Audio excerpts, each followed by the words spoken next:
Hello, I'm Alissa Knight, and this is LeetSpeak. Today we'll be discussing the genesis of artificial intelligence in the enterprise, specifically machine learning cybersecurity solutions and their efficacy in the detection of novel threats over legacy antivirus solutions. We'll be talking with Derick Burton, the information security manager for a mid-sized bank in Bermuda, and his lessons learned in deploying and running AI cybersecurity solutions in his environment. So if you've been wanting firsthand feedback and lessons learned from someone who's using AI in the enterprise, are you planning your own deployment of an AI cybersecurity solution yourself? Well, stay tuned. You're not going to want to miss this new episode of LeetSpeak coming up. Alissa Knight.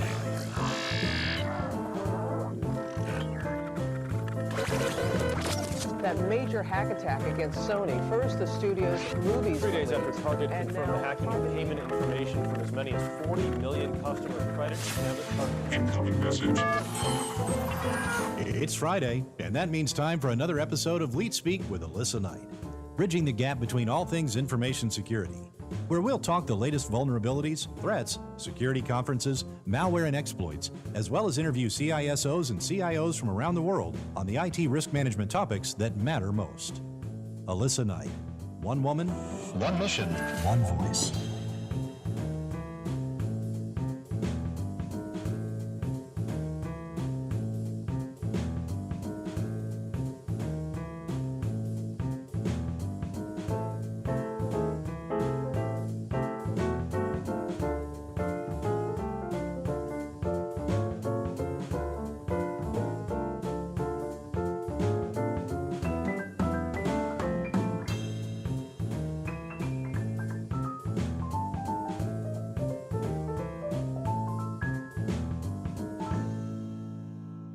Welcome to the show, Derick. Can you introduce yourself to our audience so they know who you are and what you do? Yeah, hi.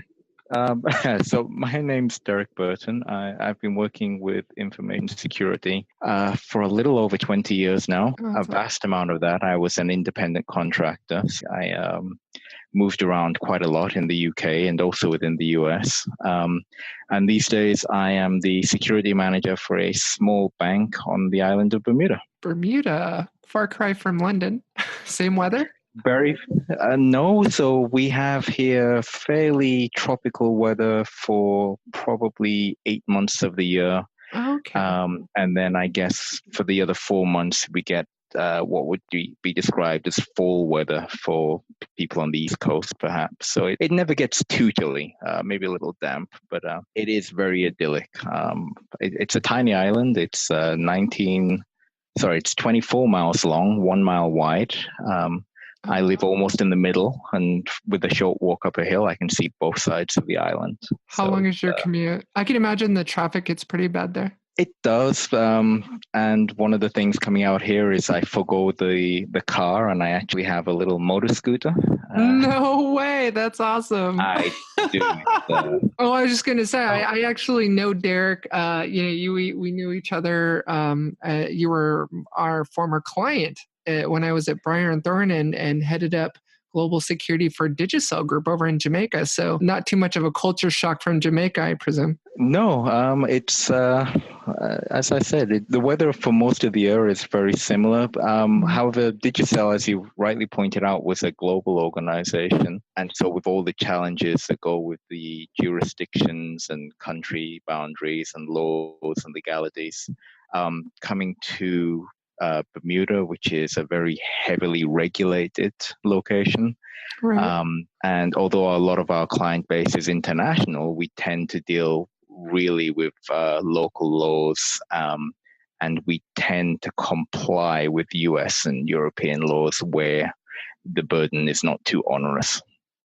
Yeah, I would imagine that there aren't very many cybersecurity regulations in the Caribbean. Or I'm assuming that's changing, but it is changing. So Bermuda's actually not quite the Caribbean. We're a little way off the coast of the Carolinas. Very similar in terms of culture, as you rightly pointed out. But one of the things, and your listeners might want to look it up, is Bermuda is one of the first countries in the world to start introducing legislation around Bitcoin and initial coin offerings. You're kidding me. I didn't know that. No, they have recently enacted several laws, and the regulator here, the Bermuda Monetary Authority, has in fact appointed people to start reviewing the security of companies using Bitcoin and distributed ledger technology to make sure that the security is adequate to the offerings that they're putting out. So the world is changing. Wow. Yeah. I was actually just reading the other day how an entire refugee camp was actually powered by Bitcoin, by cryptocurrency. Is it just Bitcoin that the legislation includes, or is it other cryptocurrencies?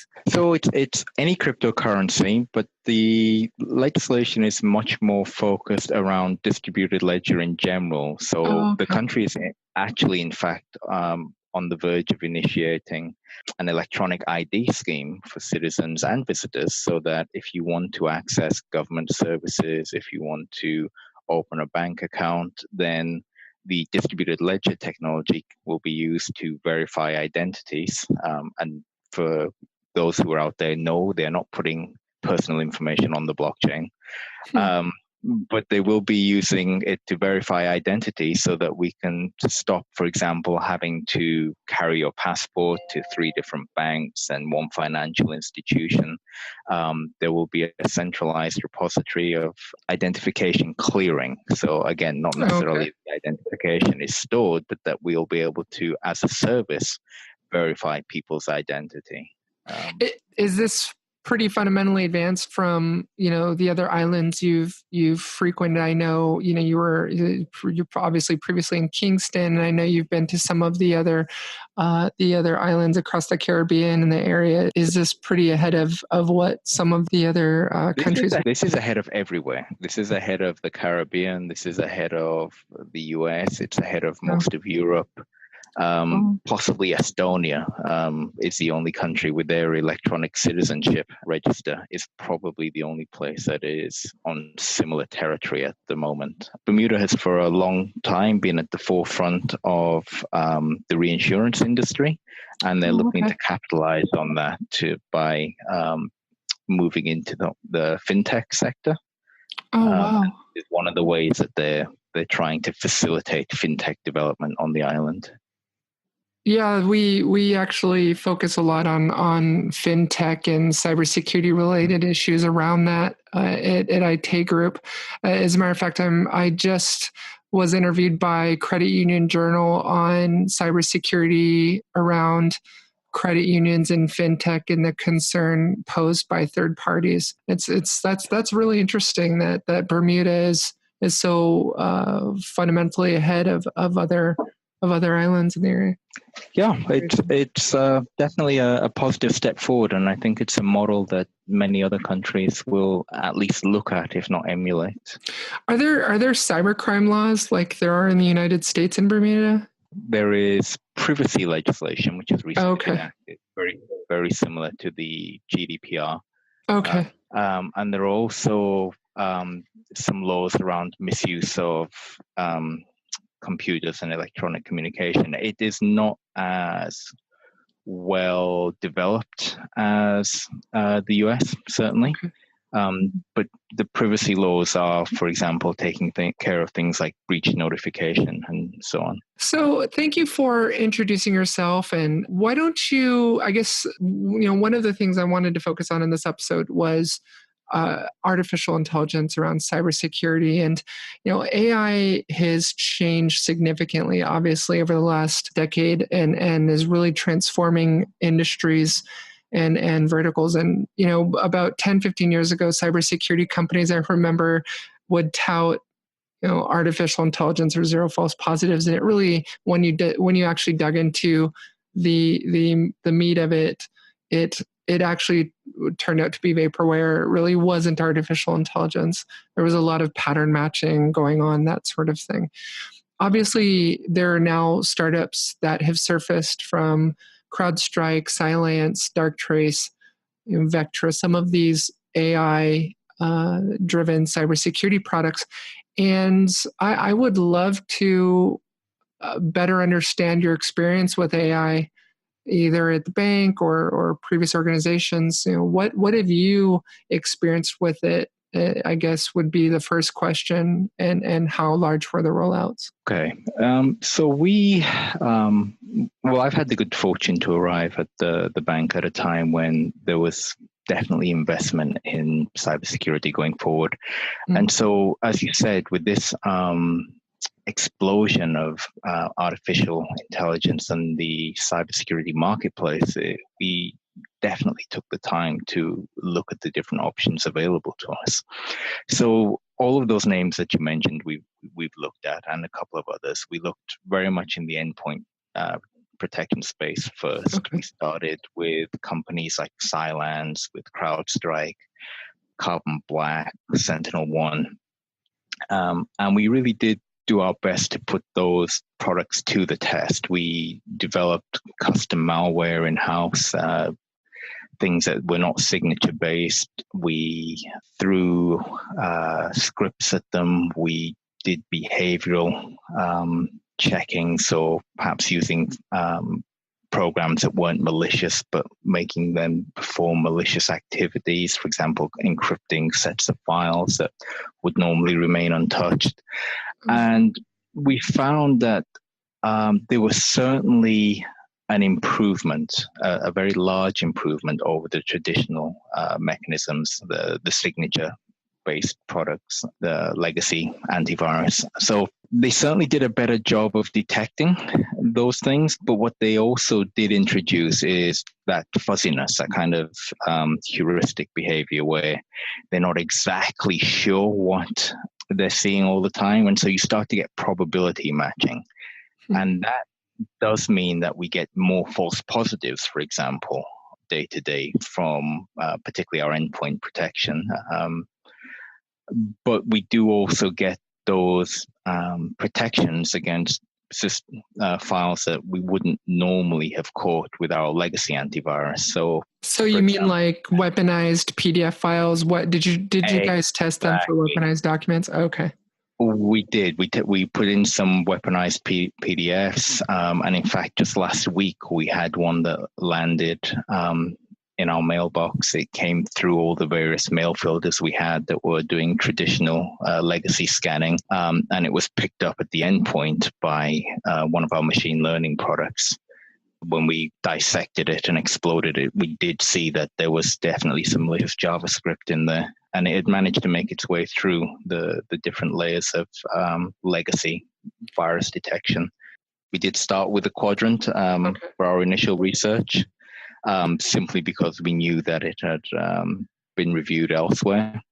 We did look at, I think you'll probably remember last year, I think it was CrowdStrike that had some issues with virus scanning labs and the methodologies. And we did look at all those reports and that discussion around that, and decided that after that controversy, it did make sense for us to continue testing and make our own decisions. And we validated a number of points that CrowdStrike had made, and we validated a couple of points that the virus labs had made. But ultimately, that product was one that we thought was really excellent. Wow. So you guys actually completed your bake-off of these different solutions. I'm assuming you chose 3 or something, and did an internal lab deployment, tested against these different malicious specimens, whether it was ransomware or a weaponized document, and saw what the detection rate was like for each one. And you guys actually did end up choosing a product out of the ones you evaluated. We did, yeah. So we started with production. 4 of the products. Yeah, mm-hmm. So we're now in production, but we started with 4 of the products. We whittled out 2 fairly early on for operational considerations, not necessarily the technology itself. And the remaining 2 that went into the bake-off, we were then, again, they were very, very close in terms of operational effectiveness. So I think anybody who's out there looking in the Magic Quadrant will be quite pleased with the results they get. But my finding is that the level of false positives that you're going to get are somewhat higher than you would expect from a traditional antivirus package. Understood. So if you were to just limit the number of things that you like about the AI product, what would you say would be your number one thing that you would say, you know what, this just does this very well? I think the thing it does very well is that identification of particularly weaponized documents. I think is something that we were not picking up as well with the legacy product. But definitely the weaponized documents and kind of the 0 day, those things that we've never seen before, are being picked up and stopped very, very, very early on. Okay. What about the things that you don't like about it? Obviously, there's a false positive rate. I'm assuming during the initial deployment, there was a learning mode that you needed to put it in so it could baseline the system, or does this particular AI product not have that? Is it continuously learning? It's continuously learning. And so what tends to happen is where there is uncertainty about a particular file or executable, that is flagged up into the console, and an analyst at this end will make the determination as to whether or not that file is actually malicious. Now, that can be through a process of actually exploding that file into a sandbox somewhere. But more typically, it's a case of understanding where the files are coming from. So we have, for example, third-party vendors who come on site to perform updates to products we have. And if we are able to validate the source of that and then review the performance of those files within the lab environment, and we're watching them constantly with threat monitoring techniques, and then we're able to then make a determination as to whether or not those files are benign or malicious. And that goes back into the learning curve for the product. If any of our listeners are planning an AI project right now, and you were to give them recommendations from your lessons learned, what would you recommend that they look for in evaluating AI solutions? What are the questions they should be asking the vendors as they're looking at these products and talking to them? Obviously, there's, what the vendor will say and then what they actually learn from using it, right? There's always this delta between marketing collateral and what it actually can do or not do. But what recommendations would you have for our listeners who are planning an AI deployment? And also, do you guys run it in parallel with a legacy antivirus solution that uses patterns and signatures? Okay, so let me answer the second question first. No, we don't run it in parallel. This is our sole endpoint protection product. And we found that it was perfectly good enough for the task at hand. We didn't, during the testing, we didn't find any indication that the legacy product was performing any better than the machine learning product. And like all good security professionals, we execute defense in depth. So we have mail gateways, web proxies, and those areas are also running legacy antivirus. So we kind of have that legacy antivirus in the cloud, but actually on our own equipment and in our own data center, we deploy the machine learning product exclusively. To your first point about what I would recommend for the listeners, I would definitely say test, and not just test the product in terms of its detection capability, but think about how it's going to fit into your operational environment. I mean, does the product that you're testing, is it capable of delivering your full suite of capabilities while it's disconnected from the internet, for example?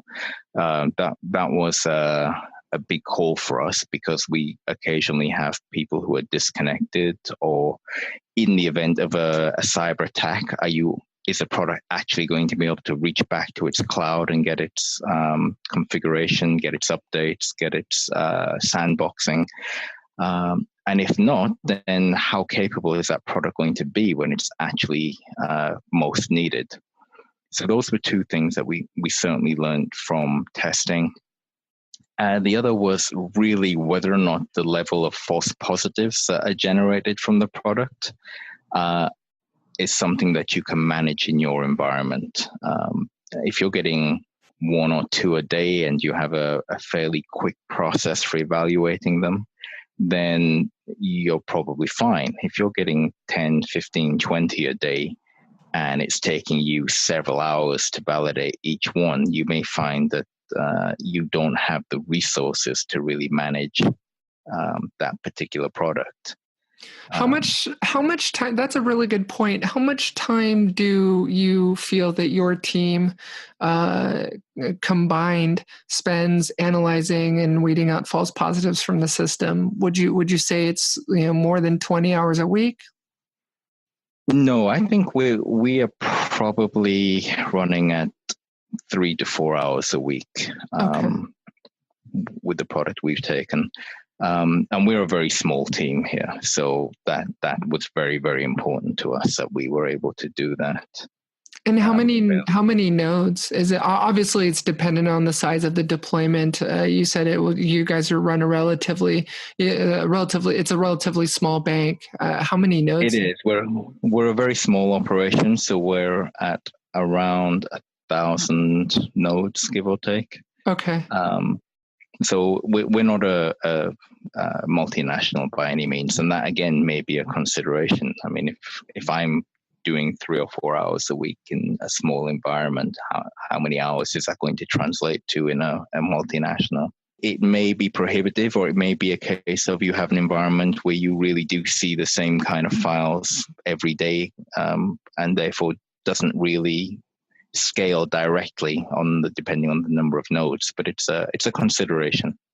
I'm assuming that most of the false positives you and your team see are around the video conferencing clients like the WebEx client or the Zoom client, something that will reach out over web and communicate back to a central server, like, those video conferencing solutions like GoToMeeting. Is that where you see most of your guys' false positives? So we have deployed some machine learning products for our network threat detection as well. And certainly initially, those video conferencing type products did kick off a few false positives. But they, again, depending on the product you choose, they tend to be very easy to tune out. So you and I today are using Zoom to have this conversation. Right. It was very easy for us to tune out connections back to the Zoom domain from those alerts. And I think that took maybe 5 minutes. And after that, we just don't get them anymore. And again, this is something that is really important, I think, is although we don't get the alerts, they are recorded. So we can always go back and review that history. Okay. So there's some postmortem. There's some postmortem analysis every week. That's really, what the $1 million question is the ongoing care and feeding, the ongoing TLC that you have to give the solution. What's your Monday morning routine, so to speak? And I'm assuming it's logging into that console and whitelisting things that you guys find. Yeah. So I mean, my Monday morning is very much a login, particularly to the threat detection module. And I'll review any alerts that have been generated over the last couple of days, maybe over the weekend or on Friday if I was too busy to clear them all up, and just determine whether or not those things require any further action. And very often it's not always whitelisting. Sometimes there are behaviors that we see that are okay. We understand that in this particular instance, it's okay, but we don't want to whitelist it. So, for example, you have somebody in the marketing department who is sharing marketing materials via Dropbox. Now, that's not a behavior that I expect to see from every employee in the bank, but there are a couple of employees that we know do this, and it's therefore okay. So the question becomes whether or not we whitelist the entire alert. Can we whitelist on just the user, or do we not whitelist at all and just let those detections bubble up as and when they occur, and we just then manually triage them? And we have a combination of all three approaches depending on the severity of the different alerts. Okay. All right. Well, I know that one of the most important things that our listeners are probably thinking about right now is cost. How much should a company of, say, 1,000 employees or 1,000 nodes budget for a rollout of an AI solution? Can you share some financial metrics, some economics on the deployment? I mean, I'm assuming that most AI products are going to charge by node or by IP address. That has very much been the case. They've tended to charge by IP address or by node. We found that depending on which corner of the Magic Quadrant you were looking in, the pricing could be very, very high in the top right. And in the bottom right, the pricing was perhaps a little bit more than the legacy products, but not so significant as to prevent a purchase, but definitely more than legacy. Interesting. Equivalents. Okay. I'm wondering then, from your perspective, from your opinion, do you feel like AI is enterprise ready? Or, what does Derick Burton feel as far as AI? Is it enterprise ready? Is it something that's ready for the environment, for the enterprise environment? I think the one area that all of the AI vendors are struggling with a little bit is scale. And I think, again, if you use the Magic Quadrant as your guide, what you'll see is that those, particularly the newer vendors, have very, very good product offerings. They're way over there in the right. But they do struggle to deliver in those much larger environments. And so if you're looking at enterprise scale, I think you're probably going to find you're going to have to put a lot more work in than I've had to in my small environment. But certainly, I think they are, if not ready, certainly on the verge of readiness. And I think anybody who is looking at threat detection, user behavior analysis, endpoint detection response should be looking at machine learning at this time. I don't think anybody should be looking at the legacy products only at the moment. Do you think that legacy antivirus is dead? Do you think that we are now witnessing a fundamental shift in the detection landscape, where the semantics of the world, the SEPs, semantic endpoint protection, the McAfees of the world, the bit defenders of the world, are they starting to see their life come to an end at this point in lieu of these solutions? There seem to be quite a lot. There's a lot of venture capital funding going into AI cybersecurity products. We see it transforming even other industries, including automotive.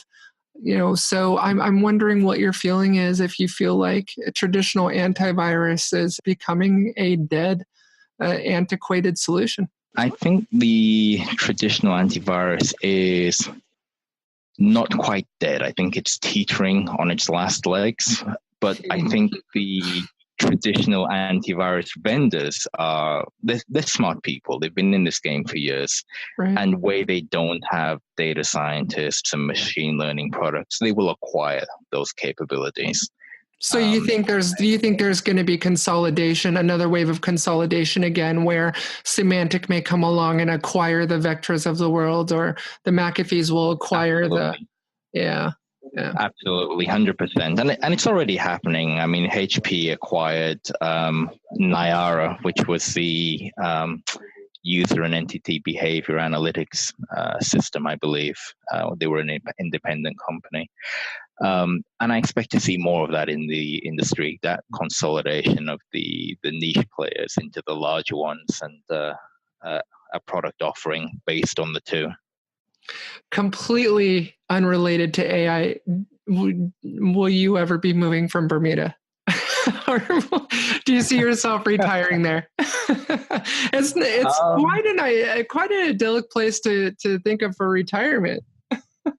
It is very idyllic. I suspect I may head a little further south when I'm finally ready to retire, and perhaps somewhere that has the Caribbean climate 24/7, 12, 365 days. I'm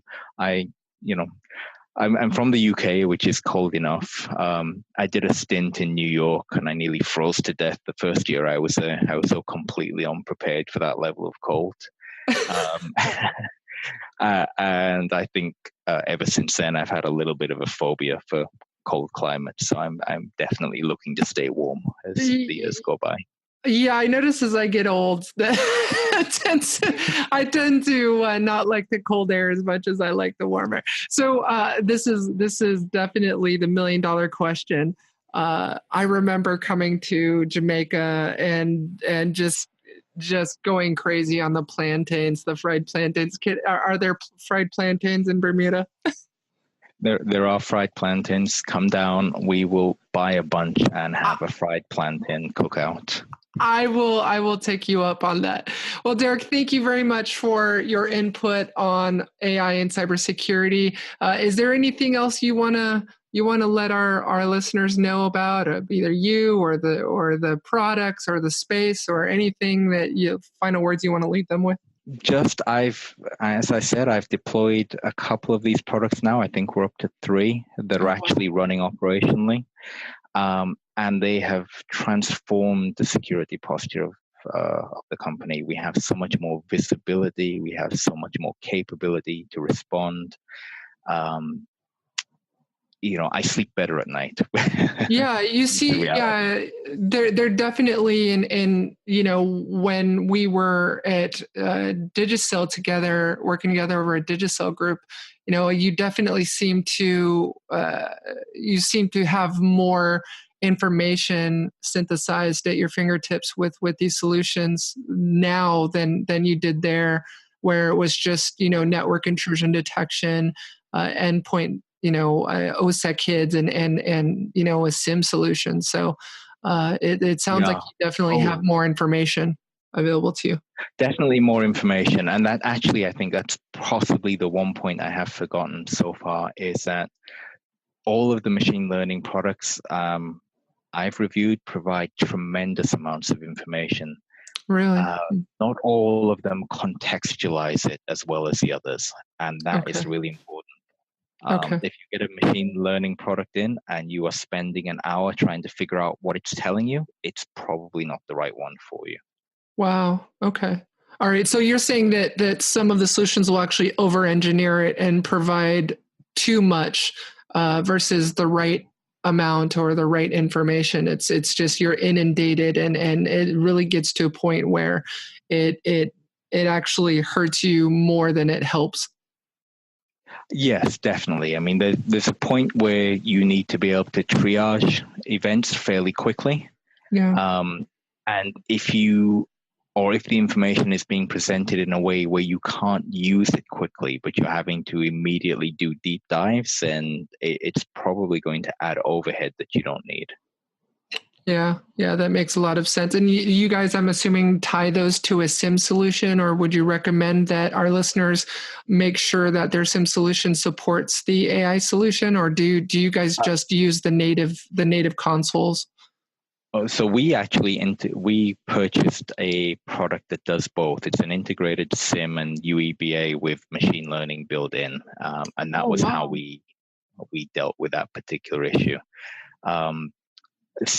Legacy SIM is a big investment, so I understand a lot of people are not going to be in the position to do that. So they certainly want to look at being able to integrate those machine learning alerts and information into their SIM product. I mean, go back to the console to do your deep dives by all means, but you don't want to be looking at 3 different consoles just for that initial triage process. Yeah. Well, you've definitely given us and our listeners a lot to think about as they plan out their AI deployments. I live in Seattle, so it gets quite cold here. It's getting colder, and I just may take you up on those fried plantains in Bermuda. So, anytime, you're more than welcome. Thank you, Alissa. Awesome, Derek. Thanks.